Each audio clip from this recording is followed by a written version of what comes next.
a walkthrough video on my castle. And so I'm just going to start here because this is what drives everything that I do in regard to the game.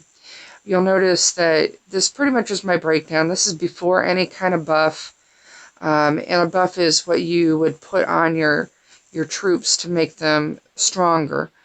And I want to kind of explain attack, defense, and health because they're all very different. And I want to explain the troop setup because those are very different as well. If you've ever watched a movie, you'll notice that as soon as any kind of little war scene breaks out, they'll send in the infantry first. So they'll send in the guys with the swords on a battlefield. If you're looking at Braveheart, consider that. They send in those guys. Those guys are always the first to die.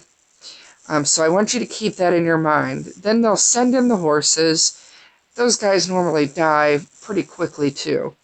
And then the ranged attack, which is your bows, those guys are normally pretty protected because they've got the two front lines, which is the infantry and the cavalry, going before them. Now the siege attack, those are normally, if you've watched any of those movies, or I think of Monty Python when he rolls in the giant Trojan bunny, those normally do damage to the wall or to the, I can never remember the name, the traps. So that's where you need to keep that in mind.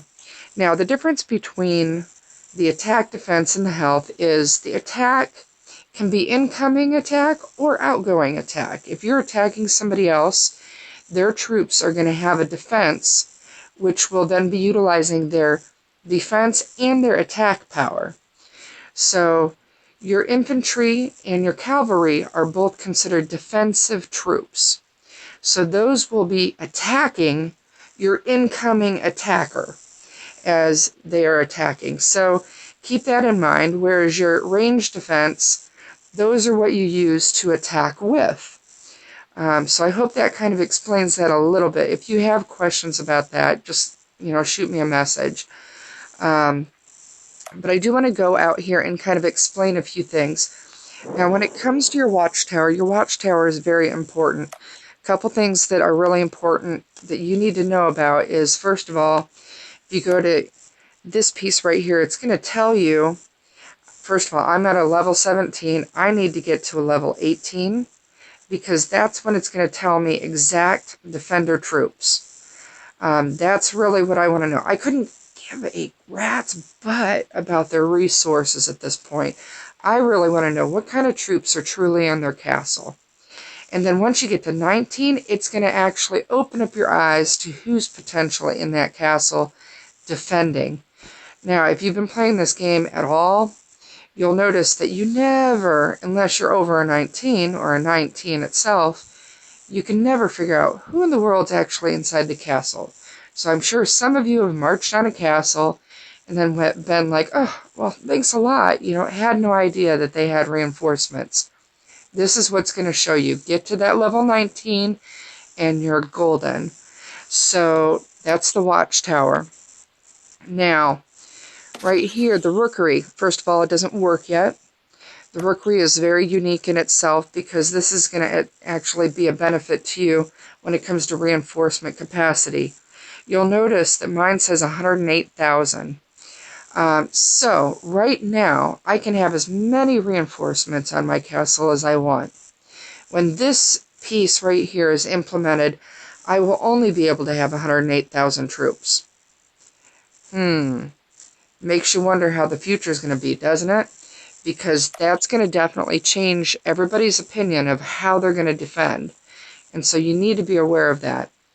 Now, the Smithy. Okay, so the Smithy, you want to have that upgraded as much as you can because that's actually going to make your crafting time and your crafting resources a little bit less the higher you go. So just keep that in mind. This right here is where you can do a ticket. Here's my experience with the ticket system so far.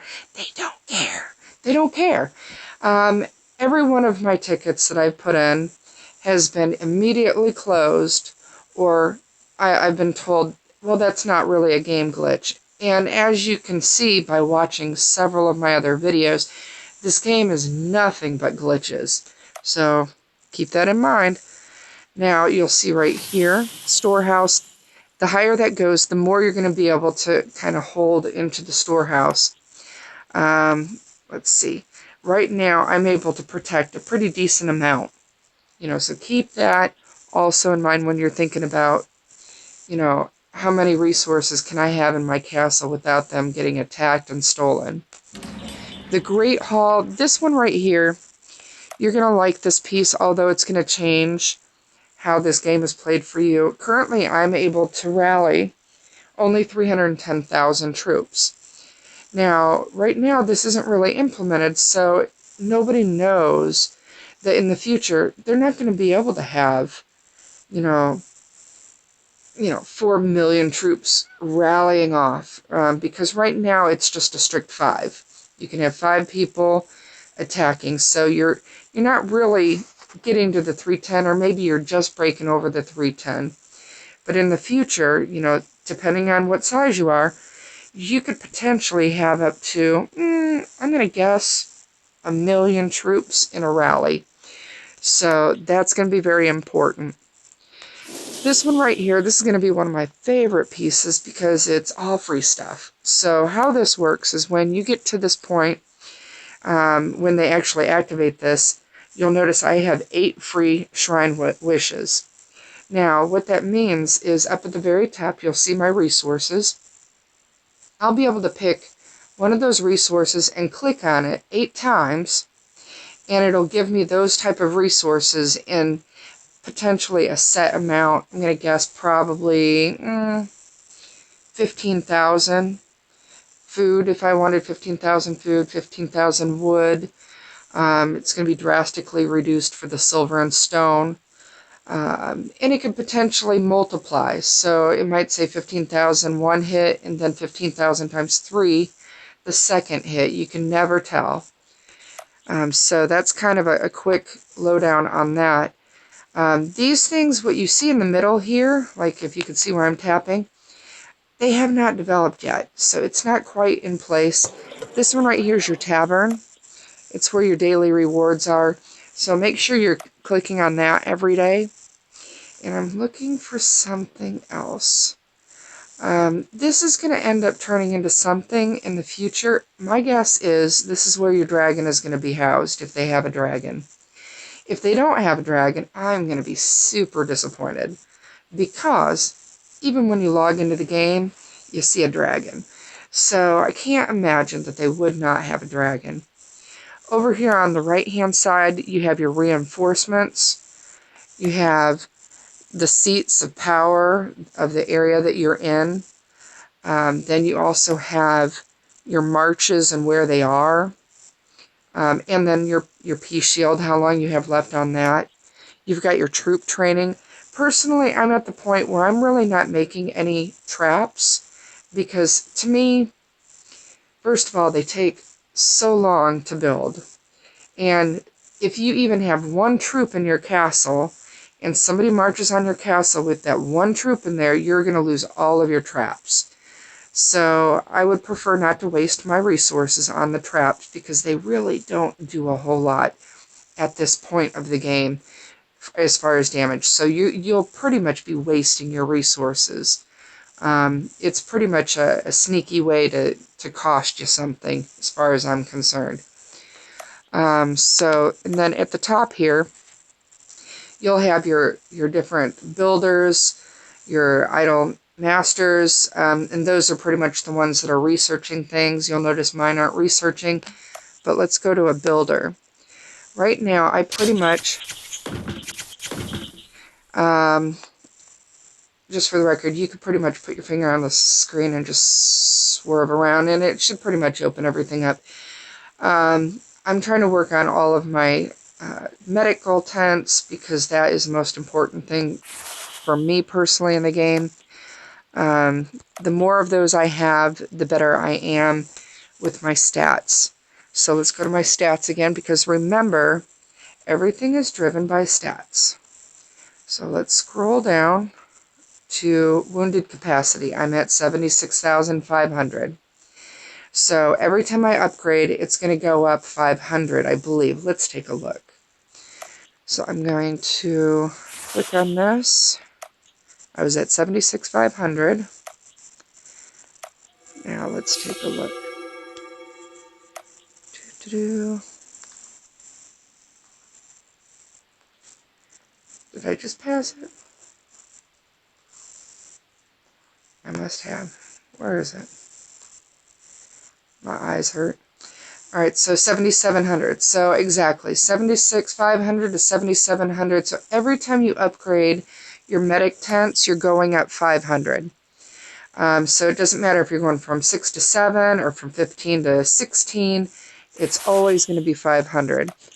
So we'll just get that going again. So let's see. Trying to think if there's anything else in here that you might need to know about. It's always inevitable that there's something in a castle that just kind of jumps out at some point.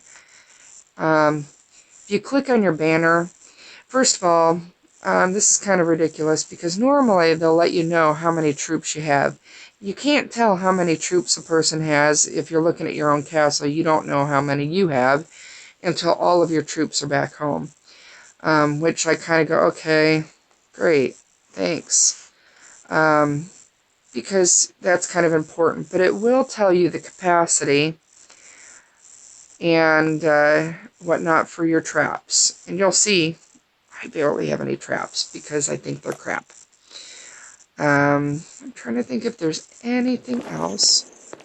So, yeah, this little button down here in the corner. This is your boost center. This is going to show you what you're working on. You'll notice I have 3 builders. Well, I have 2 masters, which I'm not currently using.